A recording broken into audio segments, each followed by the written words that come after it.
রামনারায়ণ রাম। আমি প্রথমে আমার ঠাকুরকে জানাই আমার প্রণাম এবং আপনাদের সকলকে জানাই বৈদিক অভিনন্দন। রামনারায়ণ রাম।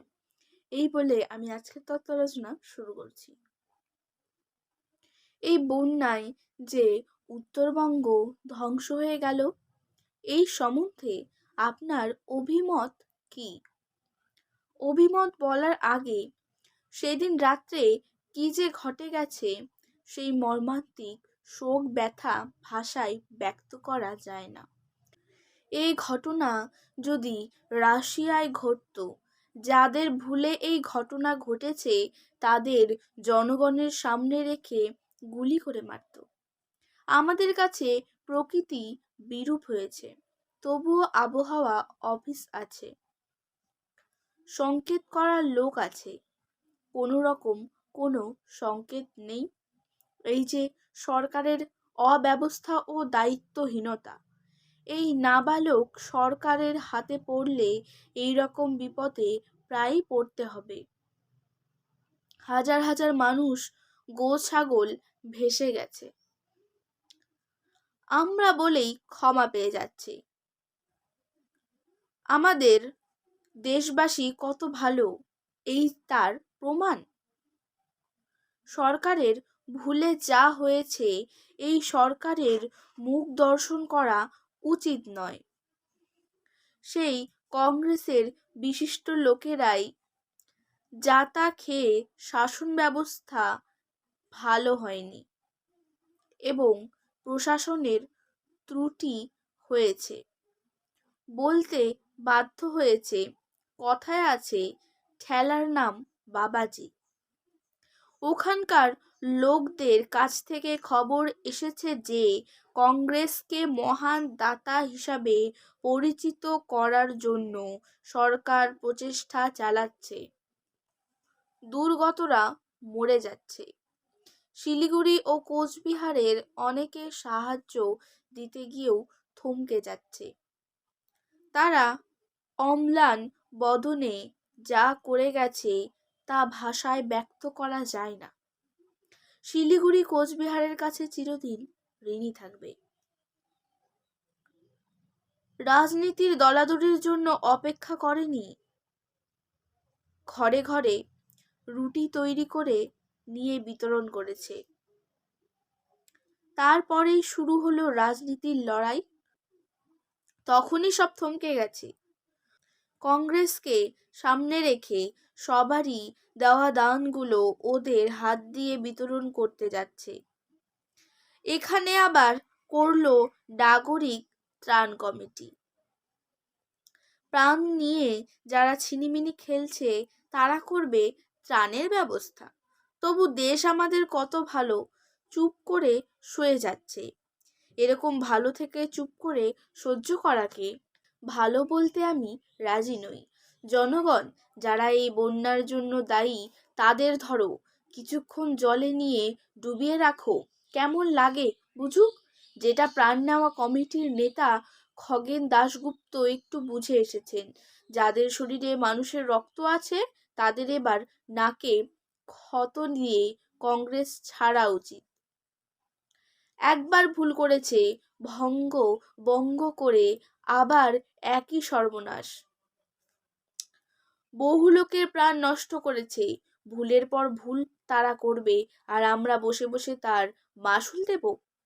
প্রশাসনিক যন্ত্র না মানুষ মারা কল। এবার ওদের ত্রুটিগুলো সবার সম্মুখে ধরো। আপনিই তো বললেন, কিন্তু যে যাবে লঙ্কায় সেই হবে রাবণ। বসাবো কাকে? তোমার দিক থেকে কথাটা ব্যাঠিক বলনি, তবুও শাসনের নামে স্বেচ্ছাচারিতার চেয়ে 14 মাথার শাসন যদি আসে সেটা ভালো। আরও মাথা যদি এতে যোগ দেয় তবে আরো ভালো হয়। অনেকে বলতে পারে বহু সন্ন্যাসীতে গাজন নষ্ট, কিন্তু আজকের যে এত বড় বাইবেল বহু সন্ন্যাসীর মাথার সমন্বয়েই সম্ভব হয়েছিল।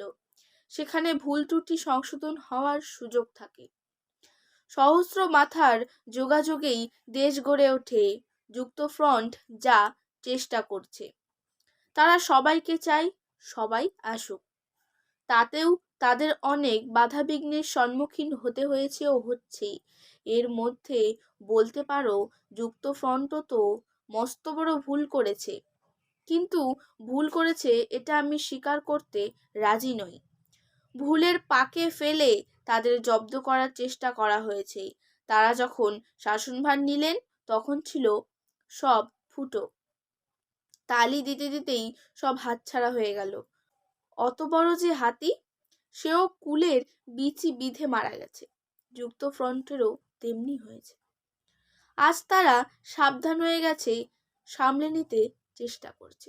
প্রশ্ন, আপনি কি বলেন যুক্তফ্রন্ট এলে দেশের ভালো হবে? আমি যতটা ওদের নেড়েচেড়ে দেখলাম, তাতে যুক্তফ্রন্ট এলে ভালো হবে মনে হয়। যাতে শয়তানেরা ওদের ক্ষতি করতে না পারে তাই দেখতে হবে। ওদের রক্ষা করার জন্য জনগণ সজাগ থাকলেই ওরা দেশের ভালো করতে পারবে। ওদের রক্ষা করে রাখলে ওরা ভালোভাবে কাজ করবে, এটা ঠিকই। তাই ওদের সাথে সবারই সহযোগিতা করা উচিত। ওদের মধ্যে যে ত্রুটি বা অসামঞ্জস্য ছিল তা সংশোধন বা সেট হয়ে আসছে।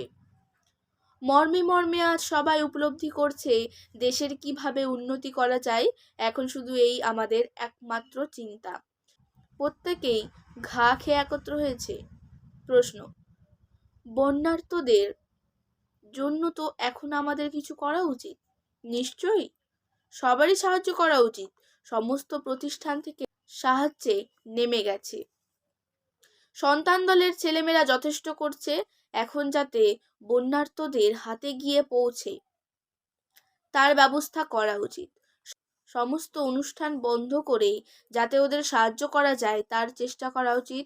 সবাই সব ফিরে পাবে, কিন্তু যারা চলে গেছে তারা তো আর ফিরে আসবে না। সে যে কি করুণ দৃশ্য তা ভাষায় ব্যক্ত করা যায় না। যদি কারোর কিছু থাকে তবে এখন ঝাঁপিয়ে পড়া উচিত।